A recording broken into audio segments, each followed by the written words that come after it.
to Bunny's Kitchen. Today we are going to do Urulai roast. Urulai roast is actually a deep fried potato dish. This dish can be eaten as an appetizer or as a side dish for our main meal. Now let's look at the ingredients needed. I have baby potatoes over here.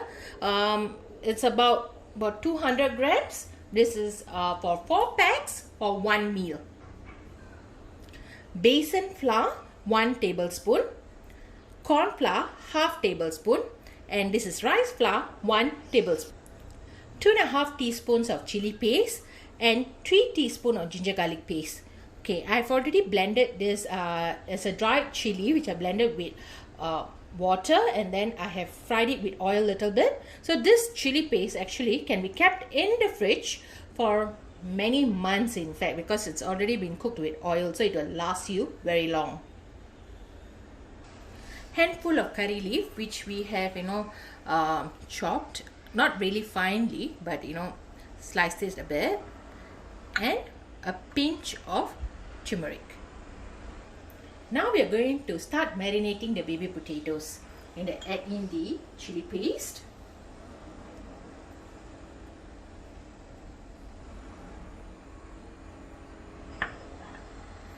then the ginger garlic paste,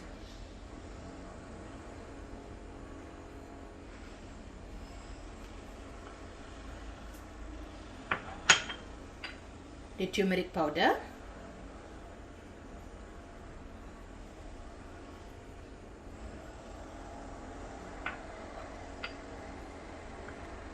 as well as salt to taste.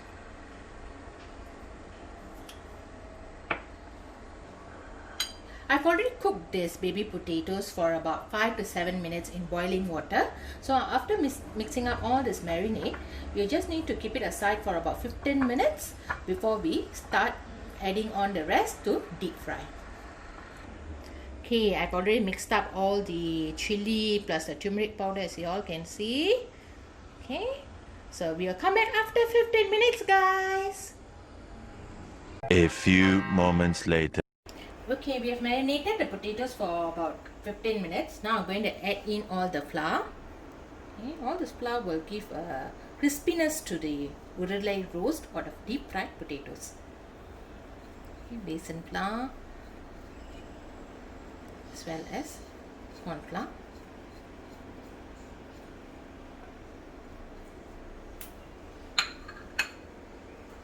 So the chopped curry leaf.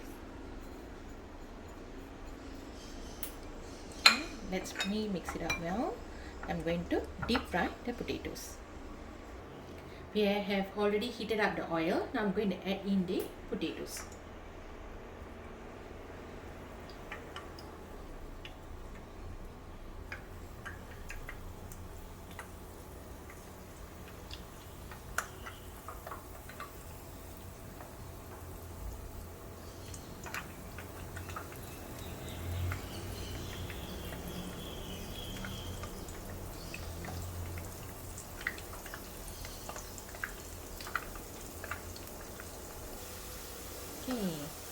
The potatoes have already been deep fried. Can you see it's golden brown? It's a beautiful crust, and the color has already come across the come around the potatoes. Now we're going to dish it out. So we'll soon show you how this Urulai roast or deep fried potatoes look. It already smells delicious. The curry leaves, the masalas, it's so aromatic, guys. I hope you try this dish. Keep subscribing to Bunny's Kitchen. Share this recipe with your friends and relatives, and happy cooking, everybody!